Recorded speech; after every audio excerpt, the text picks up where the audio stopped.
Hi, everyone. This is Carolina Bravo once again with you in this podcast, Global Dicks. And today I have a very special guest. You're going to like this person.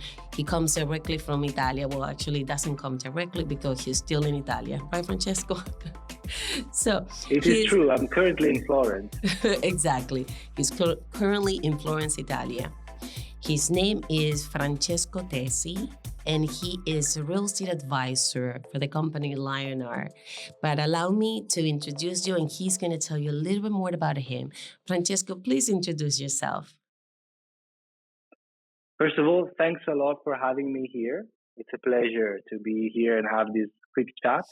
I'm Francesco Tesi. For the last 8 years, roughly, I've been doing this job.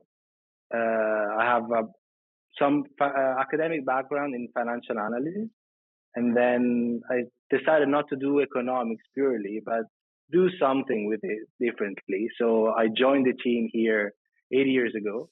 Nice. And it's been real fun. We are currently and for some years now, we've been the biggest real estate agency in Italy, specialized in luxury real estate.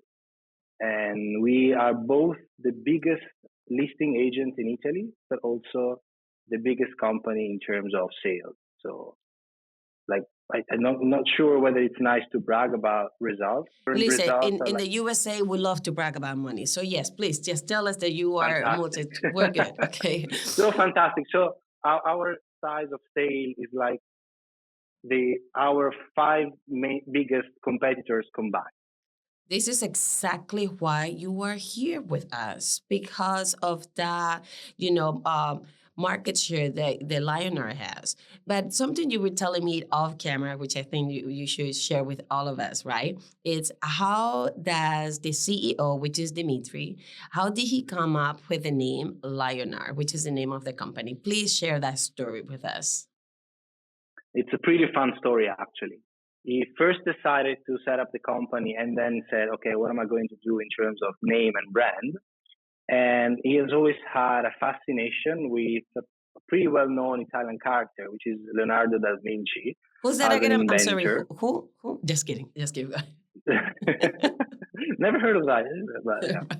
And so he said, I want to have something with that, but I just don't want to have Leonardo or a simple name like this. So he decided to merge the idea of the lion as an animal with Leonardo and came up with Lionheart as a name. As a matter of fact, Leonardo da Vinci was also known for being sort of the first inventor behind the idea of a man flying. So he had the man with the wings. And the company logo is a griffin, which is actually a lion with wings. So okay, that makes sense. Blends in the two images.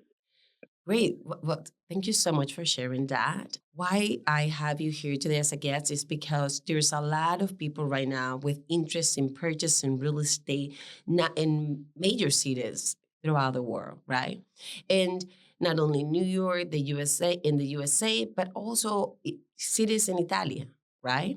So I want to know, and please help me here, so how we can educate the listeners on how to purchase a property in Italia.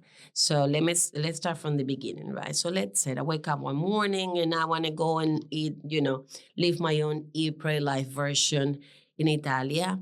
What is the best website to go and check properties?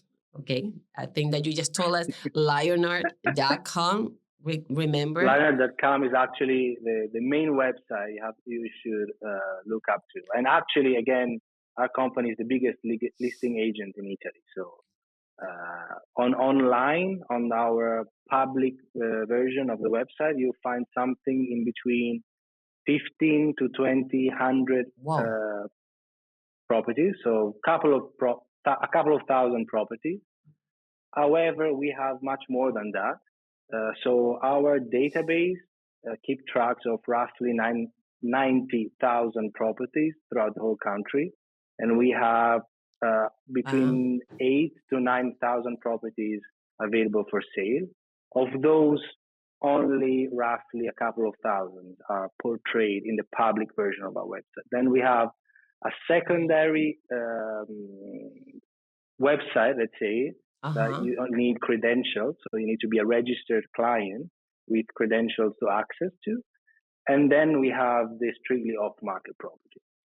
That's a very interesting way to go about it because it sounds to me, I'm a real estate broker here in New York City, that you have the ones that are publicly online, access to everyone to view, and there are the other ones that are more like what we call here and an off-market listing, that they're not necessarily um, on the public, but they're available to purchase at the right price, right? That's what I'm understanding here. I really like that. Yeah, it's a little bit challenging to sort of get into the mentality, the whole real estate mentality in Italy from an outside point of view, because differently than in the US, for example, here people are sort of deeply rooted and connected to their properties and the real estate. Sometimes you have families who have been owning some properties for thousands of years,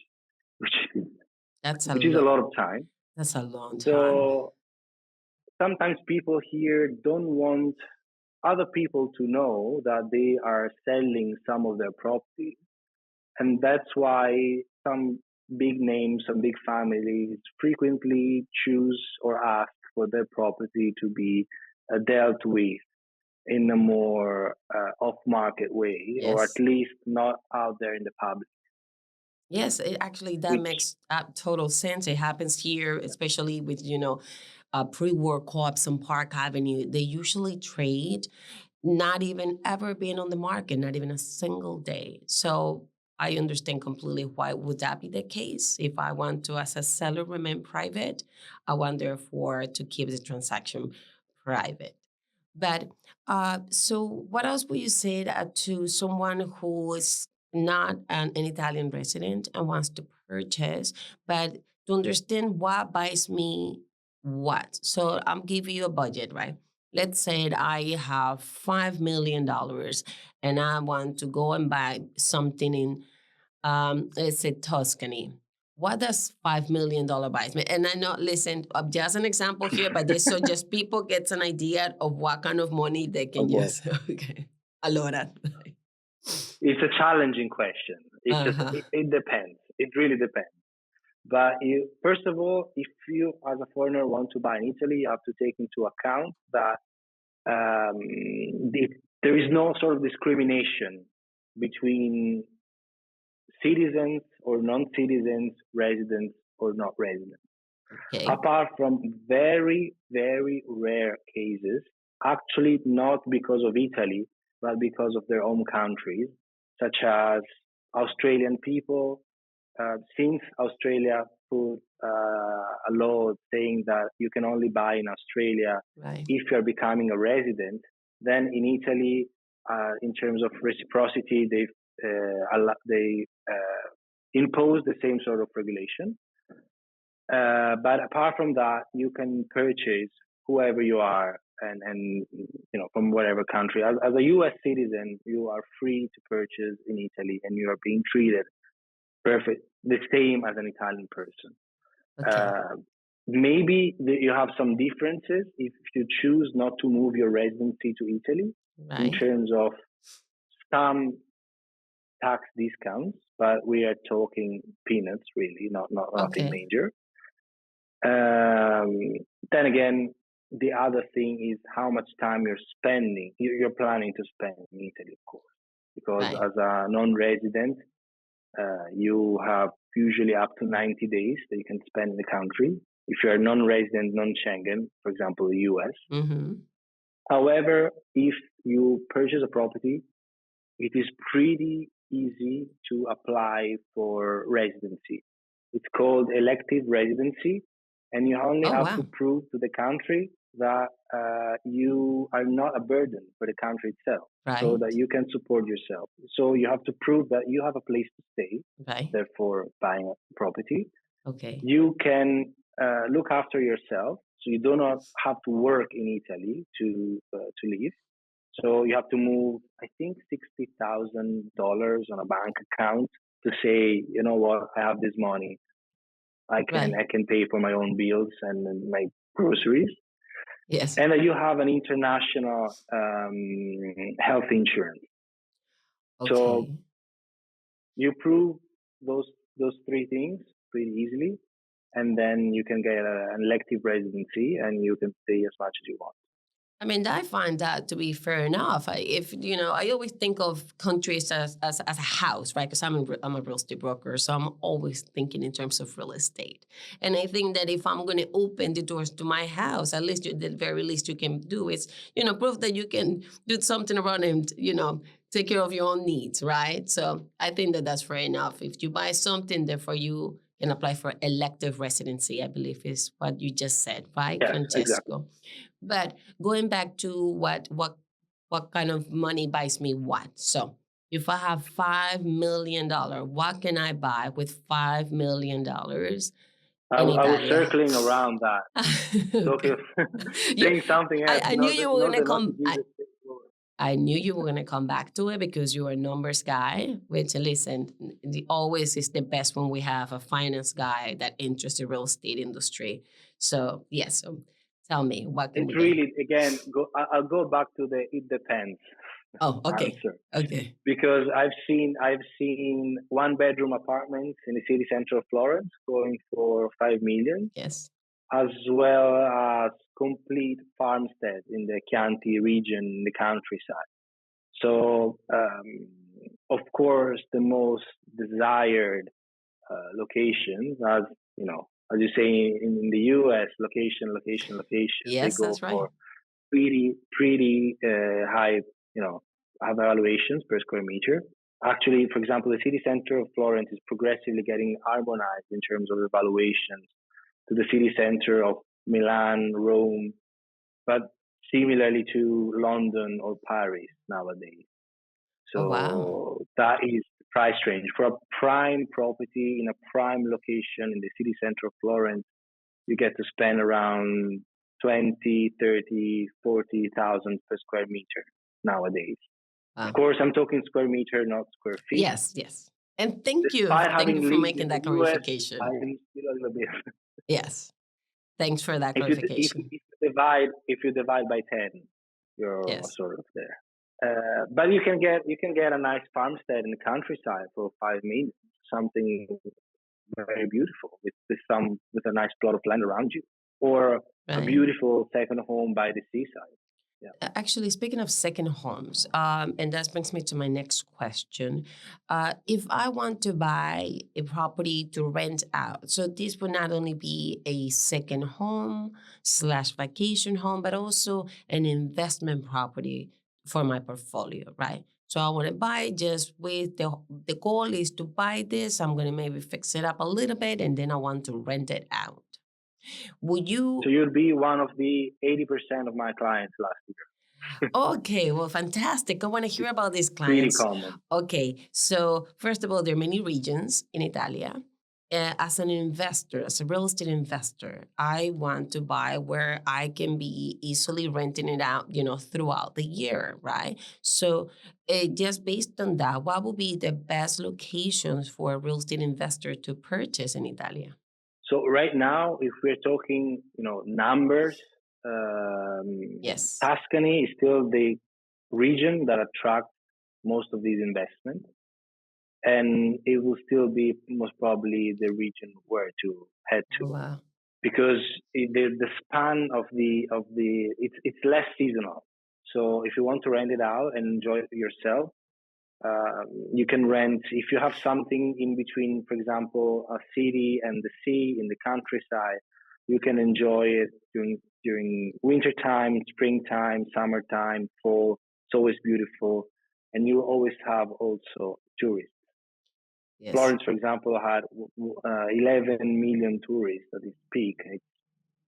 11 million It's a lot of people tourists. coming, Wow. and many people decide to do something like that, are aiming by something beautiful. Um, that is a self gratification, and it's gorgeous for the whole family. And then they enjoy it personally 1, 2, 3 months per year, and then they give it out for rent. in the rest of the time. Right. It's pretty successful business. You won't get rich out of that, Okay. to be fair, but it covers the cost. It gives return, a little some income, so it's great. And then we still, You and you, have to take into account okay. that 90% of the times, at least, you'll have to do some personalization. You will have to refresh a little bit the property. Right. So a little works always, but Yeah, that's you always, fixing up your own investment. So it always pays off, especially when you resell or whether you keep it longer for the family. So those are great points. Thank you for that. And what about more, like main cities? Let's talk, for example, about Milano, right? How much does a 3-bedroom in Milano can cost? first question, Yes. penthouse or non-penthouse? Oh, okay. Here we go. You are a real estate broker indeed. All Well, right. it Let's, depends again, okay, but please. you Let's, can get a 3 bedroom from 3 millions roughly, two and a half, yeah, 3 million, very good location, yes. to 15 roughly. Okay. Oh, that's pretty similar If to you New want, York. yeah. So you say you can get anything from 3 million up to 15 million. And this is, just so people don't have an idea, Milano is like not only the capital of Italia, but also is one of, correct me if I'm wrong, that have the most Yeah, population, financially speaking, financially the biggest, speaking, most important the universities city. too. So it's a very rentable location, especially for real estate investors. But so and now in terms of cultures, I love this part here because we are culturally speaking. I cannot think of two cultures that are very opposite but very similar the same way. Like here in the U.S., especially the people from New York, where everything is fast, fast, fast, fast, fast, fast. We speak fast, we eat fast, like anything we do fast.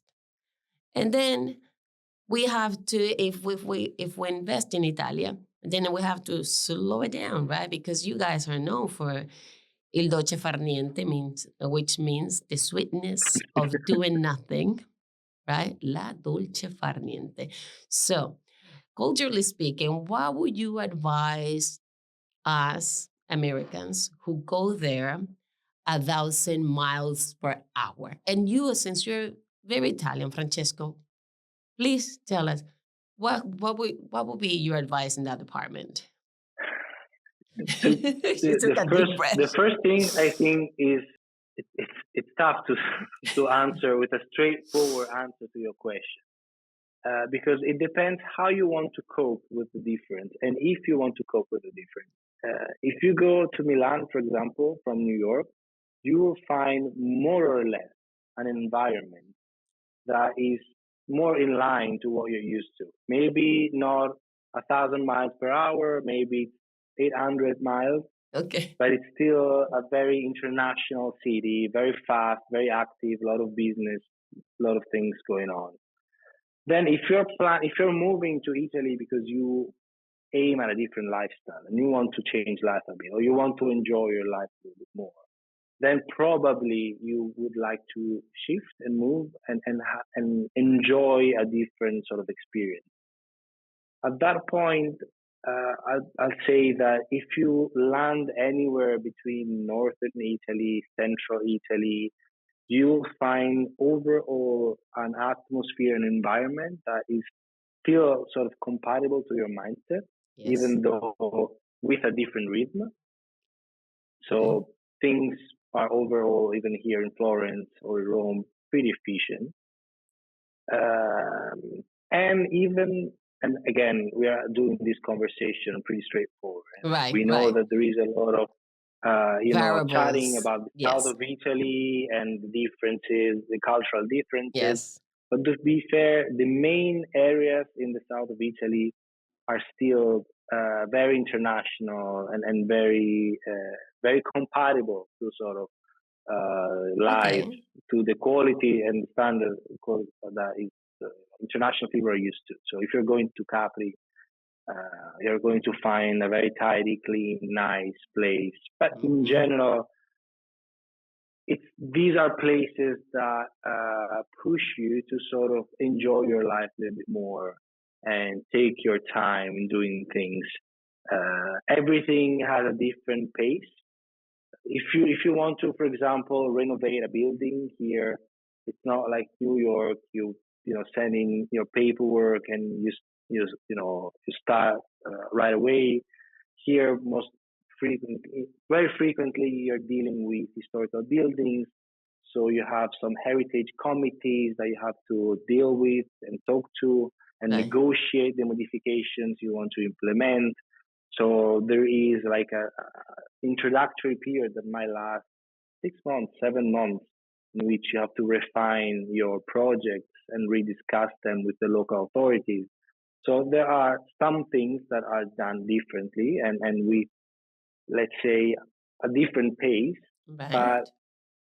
at the same time, that is also insurance. I mean, you having the safety that nothing dramatic is happening, not to Mm-hmm. your place, nor to the surrounding areas. Right. So some things that can perceive like, you know, an issue or problematic when you have to do the works yourself, then are actually protecting your investment from, your neighbors doing something stupid over there that is going to Yes. spoil Yes. also your view or Yeah. your, the quality of your own investment. No, So that's all great advice. You truly embody what it is to be a real estate advisor. So thank you for that, because that's exactly what an advisor does, right? To give you different options. So I appreciate you detail on that question, Francesco. But now that you mentioned something about the local authorities, and it brings me to my next question, which is legalities, right? So yes, okay, I know I'm a USA, and this could be, in my case, US resident, but it could be a Canadian resident or whoever is going to be listening to the podcast. But as a US resident, let's say, okay, so I have my American passport and I have $5 million, and I want to go and I want to buy me a condo or a house in Italia. Now I need to put my team, because truly in anything you do in life, we need teams, right? That work on your side of the table, right? So if I'm gonna go there as an investor, I need to put the right team on my side of the table to negotiate the terms that will work for me, right?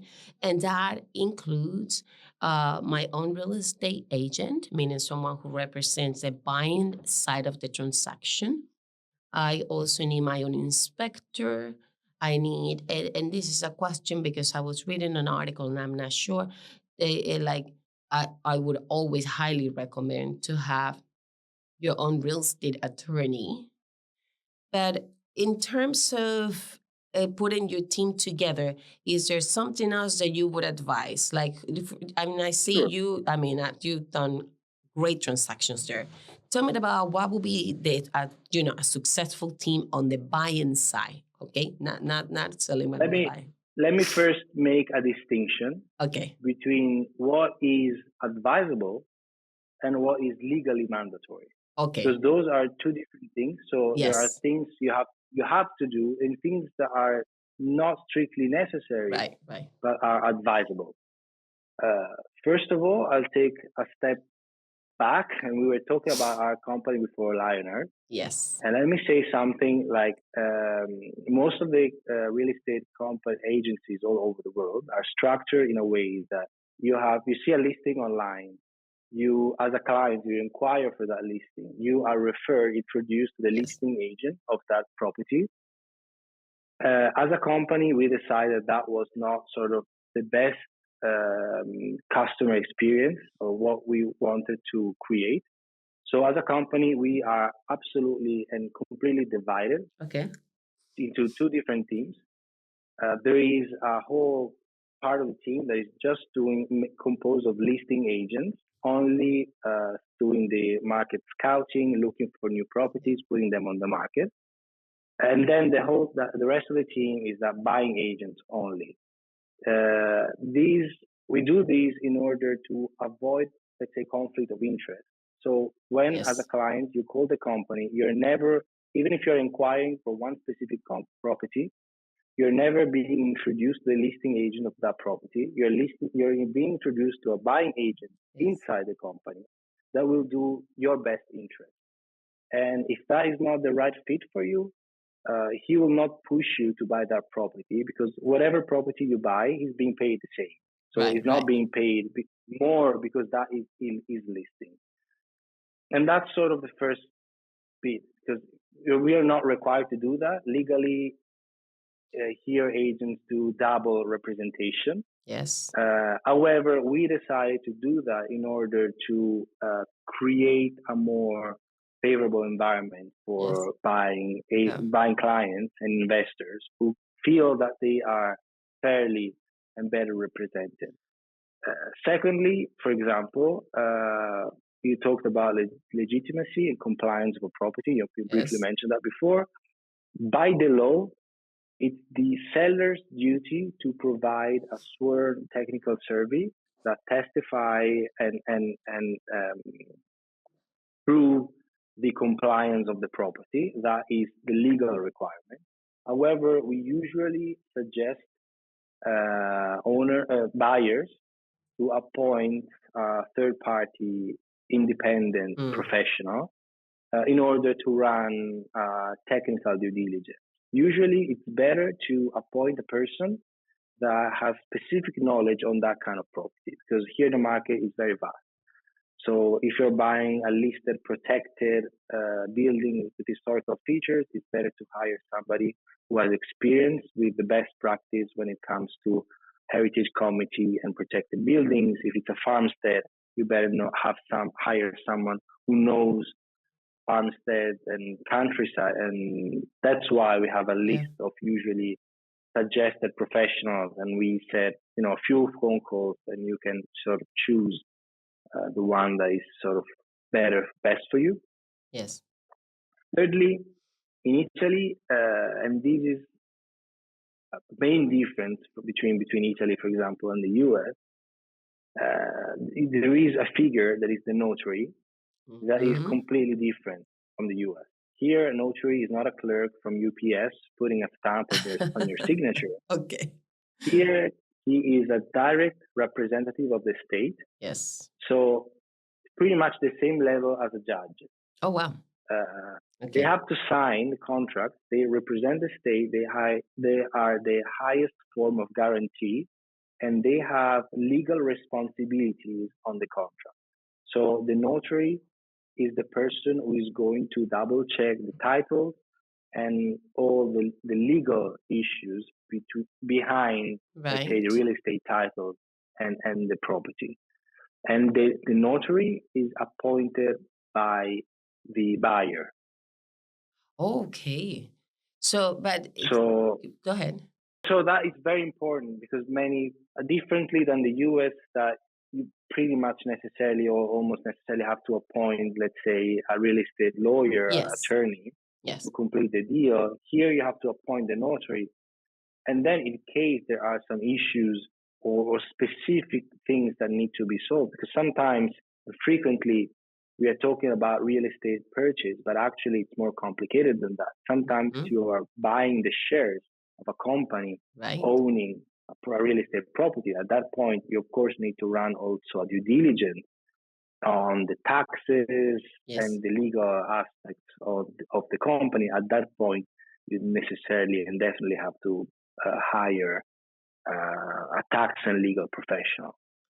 Thank But you. let's say in a simple private to private real estate purchase, you don't necessarily need an attorney, Yeah, the because word. then both the notary and also the agency, they have legal Right. responsibilities on the So, purchase. and going back to what you said earlier, what it is mandatory or what's advisable, would you say that hiring a real estate attorney to purchase property in Italia, it's if you want it, it's advisable to get it, but it's not mandatory because there is a notary in place who is the same as a judge and represents the state. Is that what I'm hearing here?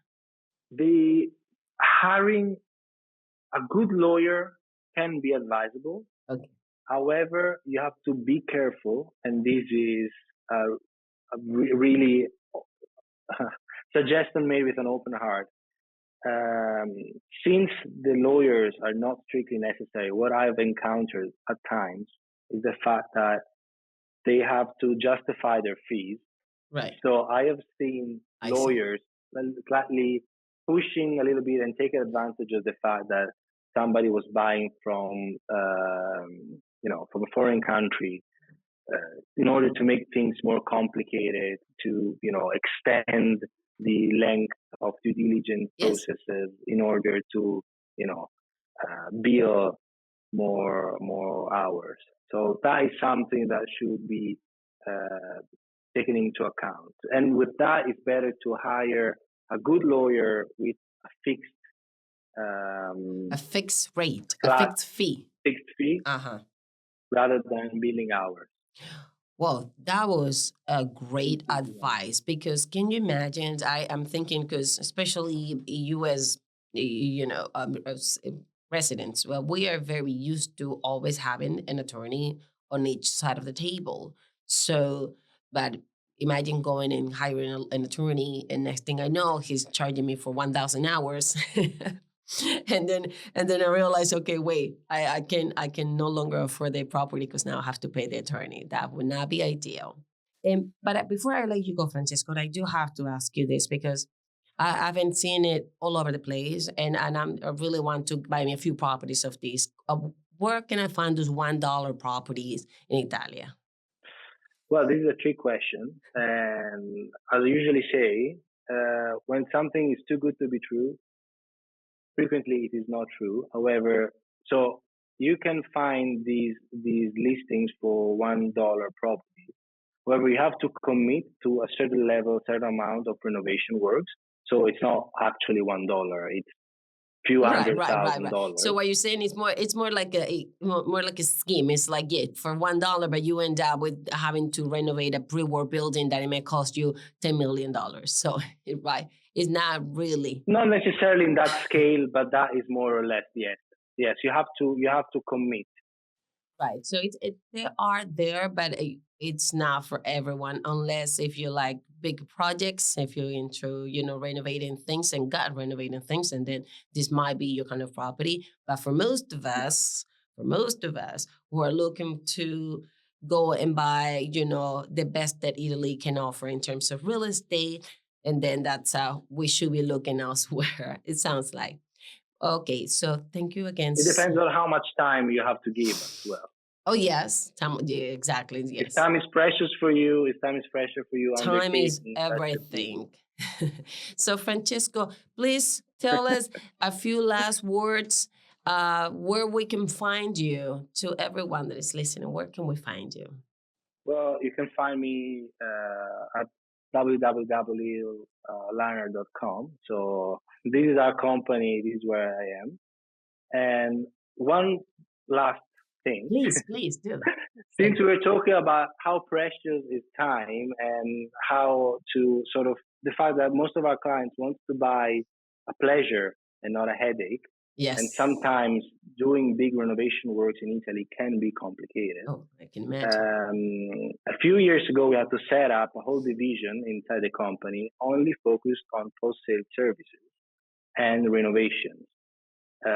Since many clients didn't want to undertake big renovation projects without having a partner on site, we set up this team who is actually a bunch of seasoned project managers and architects being watchdogs and helping clients to renovate and accomplish their sort of dream of owning an extraordinary Italian property.